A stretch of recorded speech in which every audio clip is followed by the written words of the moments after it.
ಒಂದು ನಿಗೂಢ 19 ನಿಮಿಷಗಳ ವಿಡಿಯೋ ಭಾರತದಲ್ಲಿ ಕಪ್ಪು ಮಾರುಕಟ್ಟೆಯನ್ನು ಸೃಷ್ಟಿಸಿದೆ. ಜನರು ಅದನ್ನು ವೀಕ್ಷಿಸಲು ಸಾವಿರಾರು ರೂಪಾಯಿಗಳನ್ನು ಪಾವತಿಸುತ್ತಿದ್ದಾರೆ.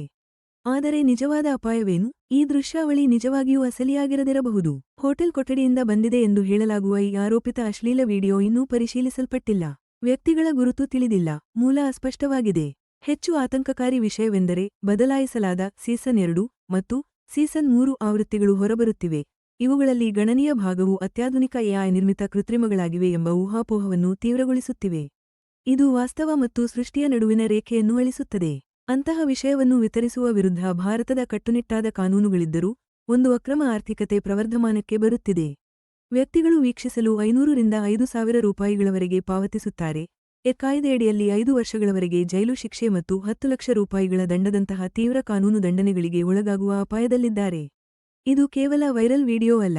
ಇದು ಆನ್ಲೈನ್ ಕುತೂಹಲ, ಕಾನೂನು ಜವಾಬ್ದಾರಿ ಮತ್ತು ಎಐ ನಿರ್ಮಿತ ವಿಷಯದ ಹೆಚ್ಚುತ್ತಿರುವ ಅಪಾಯಗಳ ಘರ್ಷಣೆಯಾಗಿದೆ. ನಮ್ಮ ಅಂತರ್ಸಂಪರ್ಕಿತ ಜಗತ್ತಿನಲ್ಲಿ ಡಿಜಿಟಲ್ ಸತ್ಯಾಸತ್ಯತೆ ಮತ್ತು ಪರಿಶೀಲಿಸದ ಮಾಹಿತಿಯ ಶಸ್ತ್ರಾಸ್ತ್ರೀಕರಣವನ್ನು ಎದುರಿಸುವಂತೆ ಇದು ನಮ್ಮನ್ನು ಒತ್ತಾಯಿಸುತ್ತದೆ.